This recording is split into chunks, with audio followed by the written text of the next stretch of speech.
करनाल से बीजेपी के सांसद संजय भाटिया आज गोहाना पहुंचे हैं। गोहाना में क्या मकसद है, क्या कुछ रणनीति लेके पहुंचे हैं, जानते हैं इनसे। सर आज गोहाना पहुंचे हो, मीटिंग कर रहे हैं सर।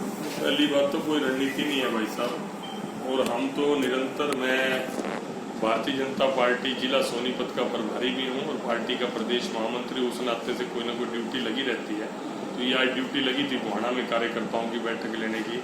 जो हमारा माननीय नरेंद्र मोदी जी के नेतृत्व में ये दूसरी बार का जो दूसरा कार्यकाल है उसका पहला साल पूरा हुआ है। उस पहले साल की में हमने जो जो फैसले लिए उन फैसलों को लेकर लोगों के बीच में जाना, इस बाबत कार्यकर्ता के साथ बैठक करी थी, वो सारी चर्चा करी थी। जिस तरह से नरेंद्र मोदी जी के दूसरा कार्यकाल है उसका 1 साल पूरा हो गया है, किन किन मुद्दों को लेकर कार्यकर्ता मैंने बहुत विस्तार से उस बैठक के अंदर जो 1 साल का कार्यकाल रहा और आपके आशीर्वाद से मैं उसके अंदर उस सबसे बड़ी पंचायत के अंदर करनाल के प्रतिनिधि के रूप में वहां पर था। 1 साल के अंदर जो वर्षों से लंबित फैसले पड़े थे, धारा 370 का मामला था, 6 राम मंदिर निर्माण के मार्ग को प्रशस्त करने का मामला था, ये जो वर्षों से प्रताड़ित होकर जो बांग्लादेश, पाकिस्तान और अफगानिस्तान से अपने भाई आए हुए थे, हिंदू, सिख, बौद्ध, पारसी, जैन, ये सब आए हुए थे, उनको नागरिकता देने का मामला था। जो वर्षों से कुप्रथा चली आ रही थी, तलाक तलाक तलाक 3 तलाक की कुप्रथा से, उसको दूर करने में था। या ये 2-3 महीने से जब से ये कोरोना आया है, जिस तरह से आत्मनिर्भर भारत का पैकेज जो 20 लाख करोड़ का, किसी भी देश ने आज तक जीडीपी का 10% किसी एक महामारी के लिए नहीं दिया। जो इस तरह के माननीय नरेंद्र मोदी जी का देवतुल्य नेतृत्व था, जिसके कारण हम सब बच पाए। जिस संकट की घड़ी में जो 130 करोड़ भारतीय एकजुट हुए, जो कोरोना वॉरियर जैसे अब मीडिया के बंधु हैं, सफाई कर्मी हैं, डॉक्टर्स हैं, पैरामेडिकल स्टाफ है, पुलिस कर्मी है, जिस एकजुटता के साथ सबने लड़ाई लड़ी कोरोना के खिलाफ, मैं समझता हूँ कि उन विषयों को लेकर लोगों के बीच में जाने का मुद्दा। उपचुनाव को लेकर मैं भी देख रहा हूँ कि कार्यकर्ता बड़ौदा से ही आएगा, पार्टी की क्या रणनीति रहेगी आगे बड़ौदा? देखो, बड़ौदा का जब अभी तो बाई इलेक्शन होगा, क्योंकि हमारे बहुत ही आदरणीय थे श्री किशन हुड्डा जी, उनका शरीर शांत हो गया, वो हमारे बीच से चले गए, उनकी वजह से ये जो सीट रिक्त हुई है, तो ये संविधान में है, ये इलेक्शन बाई इलेक्शन तो आना ही है। जब बाई इलेक्शन आएगा तब उसकी रणनीति बनाएंगे। लेकिन एक बात मैं आपको भविष्य के लिए जरूर कह सकता हूँ कि बड़ौदा की जनता बड़ी जागरूक है। आज उनको इस सरकार के अंदर हक चाहिए। मुझे लगता है कि वो निर्णय होगा और बड़ौदा की जनता सरकार में इस बार अपना हक लेगी। ये सीट लगातार कांग्रेस की रही है और बार बार जो है जनता वहाँ की मुद्दे उठाती रही है, समस्याएं भी वहाँ के काफ़ी बहुत सारी समस्याएं हैं। तो क्या समस्या लेके उनको? मैं आपने बिल्कुल मेरे मन की बात कह दी और जनता के मन की बात कह दी कि लगातार कांग्रेस की ये सीट रही है और फिर आपने समस्याओं का जिक्र कर दिया।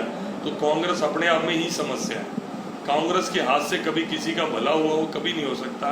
कांग्रेस ने हमेशा भाईचारे को खराब किया है, केवल अपना पेट भरने की राजनीति की है, केवल अपना घर भरने की राजनीति की है, भ्रष्टाचार को बढ़ाने की राजनीति की है।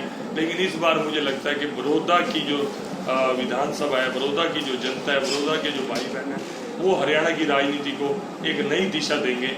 जो सदा से चली आ रही है वो सदा से इस बार नहीं चलेगी। जिस तरह से पिछली बार जो है एक नया चेहरा बड़ौदा में उतारा गया था, क्या आपकी बार भी एक्सपेरिमेंट किया जा सकता है? देखिए, आपने जाति का नाम लिया, हम उस जाति विशेष, उसमें इस जाति के कारण ही, जातियों की प्रथा के कारण ही आपने जो शब्द प्रयोग किया, मैं उससे सहमत नहीं हूँ। कोई नया चेहरा नहीं, आपने लेकिन नए चेहरे के साथ एक शब्द बोल दिया था, बड़े धीरे से बोला था, लेकिन आपने बड़े धीरे से बोला था, लेकिन मैंने सुन लिया उसको।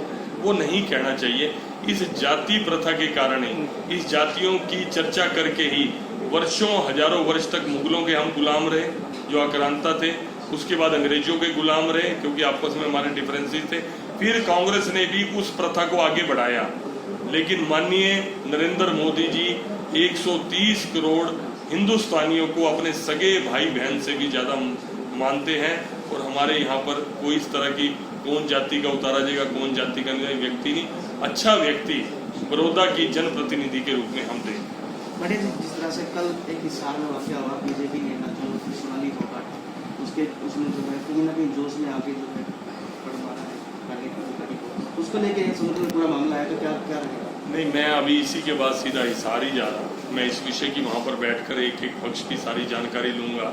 लेकिन कुछ बातें जो आभासी जो वीडियो आपने चलाए, मैं समझता हूँ कि कोई आदमी जिसके अंदर कमी नहीं है वो शायद किसी से मार नहीं खाएगा। और दूसरी बात, उनके अंदर इतना गुस्सा क्यों था, वो सारी बात की तह में जाओगे, आज नहीं तो कल जो उन्होंने किया फैसला, ठीक है कानून की नज़र में वो तर्क सम्मत नहीं हो सकता, जो आज लोकतंत्र की नज़र में तर्क सम्मत नहीं हो सकता जिसने गलती की, लेकिन आप कई बार किसी के व्यक्तित्व का, किसी के चरित्र का हनन करने का प्रयास करते हो, किसी के साथ इतनी बात उसके प्रति ऐसे शब्दों का प्रयोग कर लेते हो, और इंसान है, इंसान अपना आपा खो ही देता है। मैं समझता हूँ कि ये सारी घटना इसी प्रकार की रही हो। लेकिन जिस तरह से बचाव कर रहे हो, लेकिन बाद में उन्होंने माफीनामा मांगा एक दोबारा, लेकिन उसके बाद में एक बयान भी आया कि जबरदस्ती बंदूक की नोक पे बयान लिखवाया गया। क्या वो पहलू उसको किस नहीं, वो जांच का विषय है। एक आदमी पहले अपनी गलती मानता है कि मेरे को ऐसा नहीं बोलना चाहिए था, मैंने बोल दिया, मैं उसके बाद माफी मांगता हूँ। मार खाने के बाद भी वो व्यक्ति माफी मांग रहा है, तो अब उसके बाद आज अपना बयान वो पलट रहा है कि बंदूक की नोक पर मेरे से बयान लिखाया गया। ऐसी कौन सी बंदूक की नोक थी? और उस व्यक्ति का इतिहास देखना चाहिए, उस व्यक्ति की बातचीत देखनी चाहिए, उसकी सोच देखनी चाहिए, उसका पॉलिटिकल बैकग्राउंड देखना चाहिए कि वो व्यक्ति किन के इशारों पे रहा और किस तरह से उसके विचार अच्छे अच्छे लोगों के प्रति क्या रहे। ऐसा अगर व्यक्ति को बंदूक की नोक पे कौन ले लेगा? तो ये सारी बातें मन गढ़ंत है, ये सारी बात सामने आएगी। जो हम सब लोग, एक दिखने में जो चीज हमें लग रही है गलत, आप सब लोग उस बात को कल को अप्रिशिएट करें। बिल्कुल। बढ़िया जी, एक सवाल होता है, करनाल से सांसद हो, कल करनाल में अपनी मीटिंग ली और कहा था कि करनाल में जो है एक हफ्ते में 3 बार जो है जनता दरबार मिलेगा। आज का दिन भी था, क्या? बहुत धन्यवाद आप, मैं तो बड़े जागरूक है, मैं इस बात को सोच रहा था। कल ये जब मीडिया के सामने तत्कालिक फैसला लिया गया, लेकिन बड़ौदा की मीटिंग उससे पहले ये वाली जो गोहाना के अंदर तय हो चुकी थी, मेरा हिसार का कार्यक्रम तय हो चुका था, लेकिन कल का दिन तो मेरा करनाल का नहीं था, लेकिन मैं कल करनाल में ही था। तो कल की बजाय जो आज का था, मैंने अपने साथी अशोक सुखीजा जी की, संजय बटला जी की, विशेष रूप से राम कुमार शर्मा जी की कृष्ण मंदिर के अंदर ड्यूटी ही लगा के कि आपने 10 बजे वहां रहना, और आज वहां पर सारी व्यवस्था सेट होनी है, क्योंकि ये कल प्रेस कॉन्फ्रेंस में 4 बजे का फैसला था। तो मंगलवार आपने बड़ा अच्छा किया, और आप इतने जागरूक हो कि आप मेरे इंटरव्यू को आपने करनाल वाले को भी देखा है। तो मंगलवार, वीरवार और शनिवार, ये 3 दिन मैं करनाल में 10 बजे कृष्णा मंदिर में रहूंगा। लेकिन जिस तरह के ये कार्यक्रम रहते हैं या कहीं जाना होता है, ऐसा नहीं मैं रहूंगा, मेरा कार्यालय भी है, मेरे साथी भी हैं, और मैं भी स्वयं उपस्थित रहूंगा, ये मेरा तय है। बिल्कुल। करनाल के सांसद संजय भाटिया सोनीपत जिले के जो है कहीं ना कहीं प्रभारी हैं, और वो प्रभारी होने के नाते जो है आज कार्यकर्ताओं की मीटिंग लेने के लिए गोहाना पहुंचे थे। और इसके अलावा जिस तरह से मोदी का 2nd फेज में जो है 1 साल पूरा हो गया, उनकी उपलब्धि भी इन्होंने कार्यकर्ताओं को बताई है कि वो लोगों के बीच जाए, उनकी उपलब्धि जो है जन जन तक पहुँचाए। गोहाना से पंजाब केसरी के लिए सुनील जिंदल।